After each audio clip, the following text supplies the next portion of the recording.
একটু সামুদ্রিক মাছের একটা মাছের তেল দিয়ে পুঁই যে বীজ হয়, পুঁই বিচুরি বা পুঁই গাছের যে ফুল হয় যাকে আমরা বলি পুঁই বিচুরি, ওই পুঁই বিচুরি দিয়ে একটা পাঁচমেশালি সবজি দিয়ে চচ্চড়ির মতন।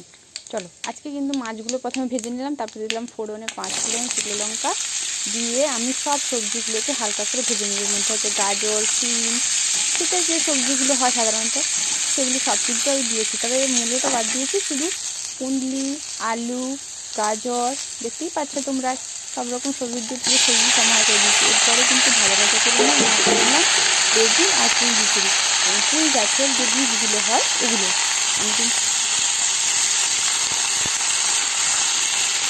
এবার আমার ভাজা ভাজা করা হয়ে গেছে। ভাজা ভাজা করে পরে হালকা ঢাকা চাপা দিয়ে হালকা যখন ভাজা ভাজা হয়ে গেছে এরপরে কিন্তু আমি অ্যাড করে দেবো আরও কিছুক্ষণ ভেজে নেবো। কিন্তু পেঁয়াজ দিয়েছি, তোমরা তাহলে পেঁয়াজ দিতে পারো। চিংড়ি মাছ দিয়ে কিন্তু রান্নাটা খুব ভালো যায়, কিন্তু আমার কাছে চিংড়ি মাছ ছিল না, এই জন্য আমি মাছের তেল আর মাছের এই মাথাগুলো কিন্তু ভেজে ভেজে দিয়ে করবো।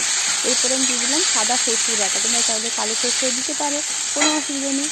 এবারে কিন্তু আমি এগুলোকে ভালো করে সেদ্ধ করে নেবো এবং সেদ্ধ করে নেওয়ার জন্য কিন্তু আমি একটু জল অ্যাড করলাম। দেখলাম যে না আর একটু জল দিতে হবে, নাহলে ভালো করে সেদ্ধ হবে না। তাহলে এইভাবে কিন্তু তোমরা ভালো করে সেদ্ধ করে নেবে সবজিগুলোকে। তারপরে এই মাছের মাথাগুলো ভেঙে ভেঙে দিয়ে দিলাম।